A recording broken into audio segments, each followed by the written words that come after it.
ولا تندم. خلوني نعيش حياتي ناخد انا راحتي، ليه فات مات ولو ننسى شوية الهم، من الماضي نتعلم، دنيا هكا بغات عيشها ولا تندم. رزقها هكا ديما راسي عطيها قيمة، فرحانة وكل غالي لا تختار التسليمة. علاش نعصب راسي نعطي انا احساسي، ليه ما تهمني خليني وحدي.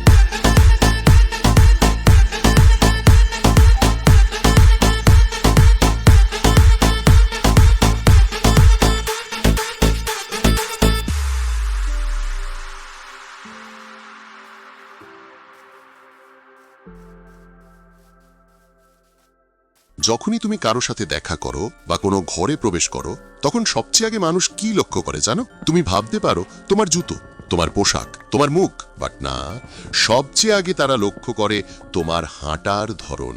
তুমি কেমন ভাবে হেঁটে আসছো। আর সত্যি বলতে গেলে 90% বেশি মানুষ ভুলভাবে হাঁটে। এটা তুমি নিজেই অবজার্ভ করতে পারো। কোনো পাবলিক প্লেসে গিয়ে মানুষের হাঁটার স্টাইল খেয়াল করো, তখন বুঝতে পারবে কতটা ফানি লাগে তাদের হাঁটার ধরন। কিন্তু তুমি কি কোনো লিডারকে হাঁটতে দেখেছো? কোনো মডেলকে হাঁটতে দেখেছো? তাদের হাঁটার মধ্যে থাকে এক ধরনের কনফিডেন্স, কমান্ড আর এনার্জি। তাদের হাঁটার স্টাইলের জন্যই সবাই শুধু তাদের দিকেই তাকিয়ে থাকে। তাহলে যদি তুমি মনে করো তোমার হাঁটার স্টাইল এতটা পাওয়ারফুল নয়, এতটা স্ট্রং নয়, তাহলে আজকের ভিডিও অবশ্যই শেষ পর্যন্ত দেখবে। যদি তুমি তোমার হাঁটার স্টাইলকে মাস্টার করে ফেলো, তাহলে আমি তোমাকে কথা দিচ্ছি যে এই দুনিয়া তোমাকে কখনো ইগনোর করতে পারবে না। কারণ আজ আমি তোমাকে এমন একটি ফর্মুলা দেব যার মাধ্যমে তুমি তোমার হাঁটার স্টাইলকে একজন লিডারের মতো বানিয়ে ফেলবে। এমনভাবে হাঁটতে শিখবে যে সবাই তোমার দিকে তাকাবে। তোমার হাঁটার স্টাইলেই তোমার কনফিডেন্স বোঝা যাবে। তুমি মডেলের মতো হাঁটতে পারবে, যাদের শুধু হাঁটার স্টাইল দেখেই হাজারো মানুষ হাততালি দেয়। তাই ভুলেও ভিডিওটি স্কিপ করার ভুল করো না। Number 1, your posture. অনেক মানুষ এমনভাবে হাঁটে যেন তারা অসুস্থ আর দুর্বল।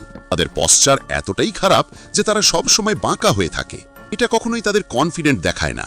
তাই তোমার পশ্চার ঠিক করো। সোজা হয়ে দাঁড়াও, সোজা হয়ে হাঁটো। কোমর বাঁকা করে হাঁটবে না, কাঁধ ঝুলিয়ে হাঁটবে না। এগুলো তোমাকে দুর্বল আর এনার্জিহীন দেখায়। আমাদের শহরে আকাশ নামে এক ছেলে আছে। সে হাঁটার সময় এতটাই বাঁকা হয়ে থাকে যে সবাই তাকে দেখে হাসে, মজা করে। তোমার সাথেও এমন হতে পারে যদি তুমি তোমার পশ্চার ঠিক না করো। আর পরের নিয়মটা এমন, যেটা অনেকেই মিস করে ফেলে, কিন্তু তোমার এটা জানা খুবই জরুরি। Number 2, walk with high head. উঁচু মাথায় হাঁটো। সব লিডার, সব পাওয়ারফুল মানুষ হাঁটার সময় মাথা উঁচু রাখে।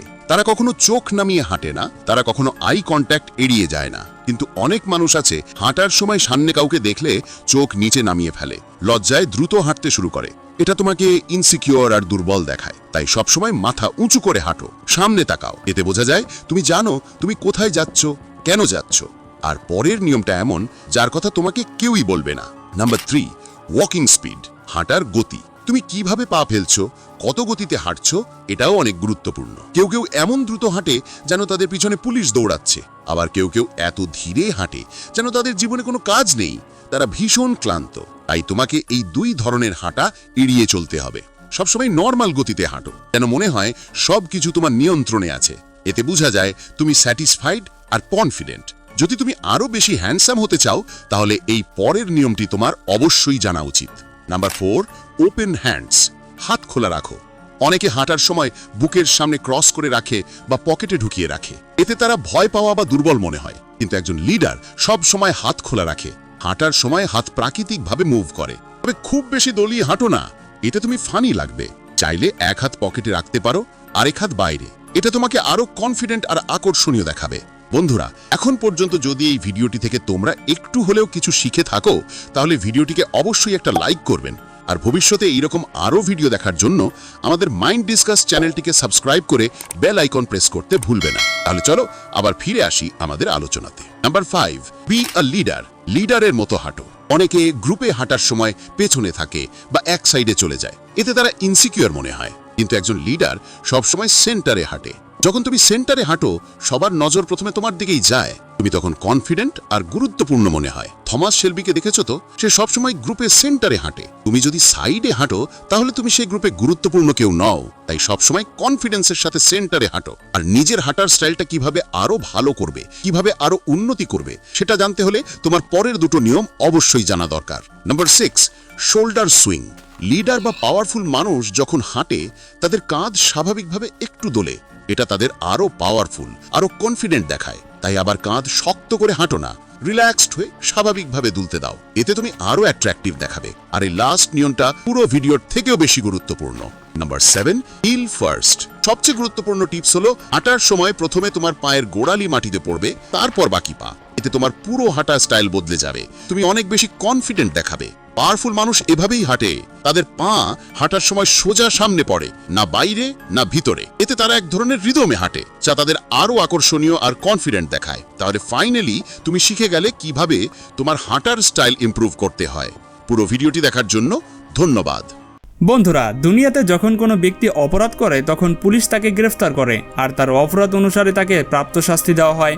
বর্তমানে অধিকাংশ অপরাধীর শুধুমাত্র জেলই হয়ে থাকে, কিন্তু ইতিহাসে এমনও অনেক যুগ রয়েছে যে সময় অপরাধীদের এমন শাস্তি দেওয়া হতো যেটা আপনি বর্তমানে বসে কল্পনাতেই আনতে পারবেন না। তাই আজকের ভিডিওটি আমি আপনাদের দেখাবো ইতিহাসের সবচেয়ে জঘন্যতম এবং ভয়ানক কিছু অপরাধীদের শাস্তি। তাই ভিডিওটি সম্পূর্ণ দেখার অনুরোধ রইল, কিন্তু এর পূর্বে এখনও যারা আমাদের চ্যানেলটি সাবস্ক্রাইব করেনি তারা সাবস্ক্রাইব করে ফেলুন। Chair of torture. বন্ধুরা, চেয়ার অফ টর্চার এমন এক ধরনের প্রক্রিয়া ছিল যেটা 5th সেঞ্চুরি থেকে সাল 1800 পর্যন্ত চায়না এবং ইউরোপে সবচেয়ে বেশি ব্যবহার করা হতো।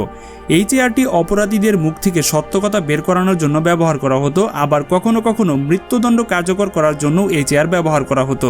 যারা সাধারণত কালো জাদু, রেপ এবং খুন করে হাতে নাতে ধরা খেত, তাদেরকে শাস্তিস্বরূপ এই চেয়ারে বসিয়ে মৃত্যুদণ্ড শাস্তি দেওয়া হতো। এই চেয়ারটি মূলত বানানো হয়েছে কাঠ দিয়ে, আর এটার সম্পূর্ণ দেহ জুড়ে তীক্ষ্ণ সুইয়ের মতো ধারালো 1500-র মতো কিল লাগানো রয়েছে। জোর জবরদস্তি করে অপরাধীদের এই চেয়ারে বসানো হতো আর তার অপরাধ স্বীকার করার জন্য ফোর্স করা হতো। যদি সে নিজের অপরাধ স্বীকার না করত, তাহলে এই চেয়ারে লাগানো স্ট্রিপস টাইট করে দেওয়া হতো। ফলে চেয়ারে থাকা কিলগুলো অপরাধীর দেহ ভেদ করে ভিতরে ঢুকে পড়তো। আর যাদের মৃত্যুদণ্ড দেওয়া হতো তাদেরকে এই চেয়ারে বসিয়ে জনসম্মুখে চেয়ারের স্ট্রিপ ফুল টাইট করে দিয়ে মৃত্যুর আগ পর্যন্ত সেখানে বসিয়ে রাখা হতো। কখনো কখনো এই শাস্তিগুলো অন্যান্য অপরাধীদের সামনে করা হতো, যাতে তারা তাদের অপরাধগুলো সে আগে থেকেই স্বীকার করে নেয়। বন্ধুরা, একটু কল্পনা করে দেখুন এই শাস্তিটা কতটা ভয়ানক হতে পারে। Coffin punishment. বন্ধুরা, কফিন পানিশমেন্ট ইতিহাসের জঘন্যতম সেরা পানিশমেন্টগুলোর মধ্যে একটি মানা হয়, কেননা এখানে অপরাধী ধীরে ধীরে অত্যাচার সহ্য করতে করতে কয়েক সপ্তাহ পর মারা যেত। এটা এক ধরনের মেটাল ডিভাইস যেটা কফিনের শেপে বানানো হয়েছিল। আসলে এটা এক ধরনের ছোট খাঁচার মতো,